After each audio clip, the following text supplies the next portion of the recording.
of our podcast channel Epicurean Echo, a channel started by Ambrosia Institute of Hotel Management dedicated to food, travel, and hospitality. We have a very special guest with us, Mr. Nimai Kashikar, an Italian chef and currently working as assistant professor at Ambrosia Institute of Hotel Management. Hello, thank you for having me in your podcast, Epicurean Echo. I am glad to be here. So let's start with our podcast. So, what are your thoughts regarding Indian food, traditional Indian food? Indian food is very close to my heart, and even after having my professional career in European cuisine and American cuisine, Indian food is something that is my go to cuisine. Indian food, especially traditional Indian food, is where a person can have a lot of things and still be confident that the intestines, the guts, and the body is going to be healthy after it. So it is a very good cuisine which has a base of Ayurveda somewhere, and I think it should be promoted in the world cuisine right now, the world cuisine scenario. So these are my basic thoughts.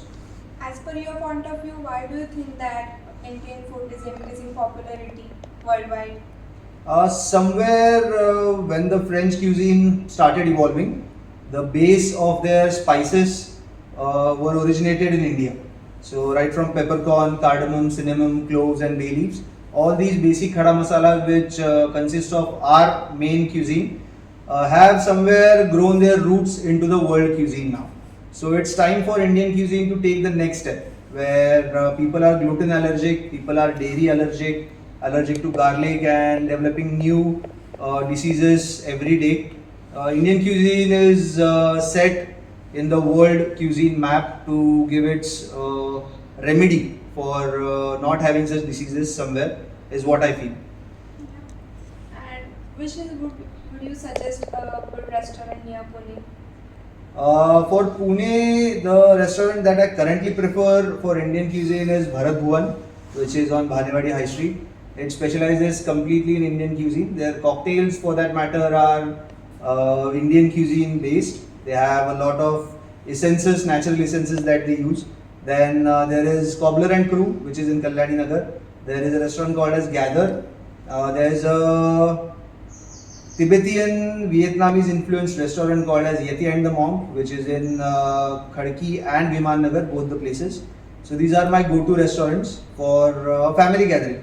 If I have to go with my friends, there is Masaledar Biryani House, of course, the best one. And then there are a lot of places for Maharashtrian cuisine. If I want to have something in vegetarian, then maybe Shreyas for the thali, their modaks. If I want to have something in a la carte, then maybe Samudra in Nullstop, or all those. Try all of these. जसं की गणेश चतुर्थी येत आहे तर तुम्ही मोदक खायला कुठे suggestion देसाल?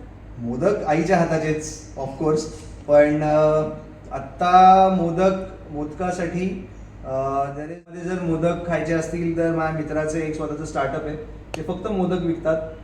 झोमॅटोवरती 2 specific places आहेत ज्या फक्त मोदक सर्व करतात. सो मला आता त्यांचं स्पेसिफिक नाव नाही आठवत आहे. I will let you know, किंवा मी सबस्क्रिप्शनच्या कमेंट सेक्शनमध्ये ते मेन्शन करेन. आणि there is another place I think near Nal Stop itself, आणि जोशी स्वीट्स म्हणून एक स्वीट शॉप आहे, ते पण एक फ्रेश मोदक विकतात. ते कुणाकडे तरी आउटसोर्स करतात. सो त्या काही जागा आहेत जिकडे चांगले मोदक मिळतात. So, as per you, how Indian food has influenced your cooking skills? It has influenced a lot. When I was on cruise line, I was obviously trained in Italian cuisine, American cuisine, and I was working on the Italian section itself. Our cruise went to Alaska, and in Alaska there were around 50 Indian guests on board on the ship. And the chef out of nowhere, he came and he gave me a menu which was completely Indian, right from batata vada, bhari hui bhindi, vegetable korma, chicken korma, and gulab jam. And I was the only one on the ship that got all the ingredients of Indian cuisine, and I was like a king for around 15 days.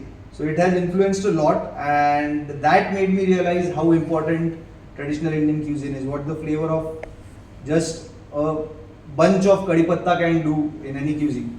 Our country is blessed with Yes, such things. it is certainly. And what was the myth you heard in your journey regarding Indian cooking?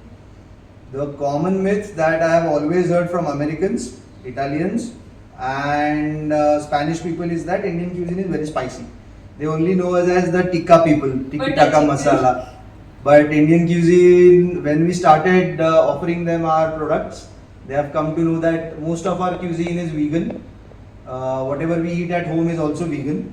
And I was successful in converting almost 3 Americans to shift to Indian cuisine.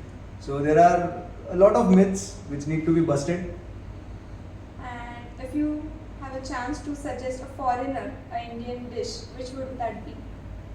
For me, it would be obviously amti and bhat. Firstly, because it is vegan, they prefer vegan food. Instead of ghee, they can have it naturally. And the amti that we make at home, it does not have any other competition whatsoever. It is a comfort food. Like the people in north of India have dal tadka and rice, but this is less oil, too much nutrition, and amazing flavor. So yes, amti and bhat, and Indrayani bhat, the one which is in Mulshi. So, तुमची कुठली favourite आमटी आहे? पुरणपोळी सोबत जी कटाची आमटी सर्व करतात ती मला खूप जास्त आवडते.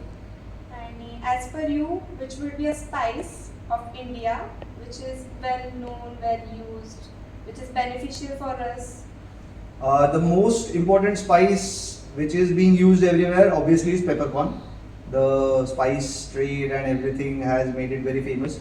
But I think Zavitri or mace as we call it is one flower that should get its recognition and it has not got that right now. Cardamom, ilaichi has got it. The other all spices are very well known, they are being used, but mace is something which is very flavorful.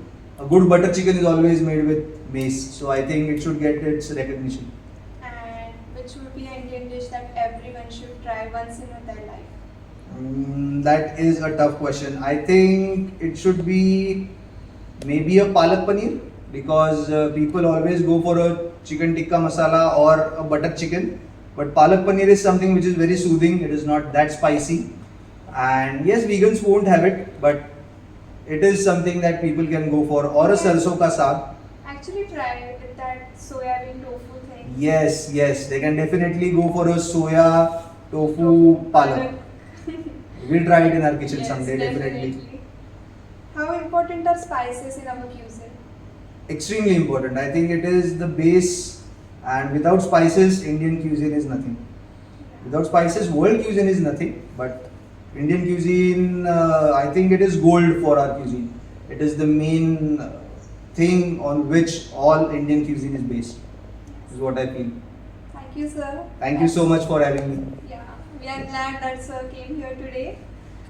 Thank you, sir. Thank you, Smriti. Thank you. Enjoyed this episode. Don't forget to like, share, and subscribe to our channel. We will see you in the next episode of Epicurean Echo. Until then, goodbye.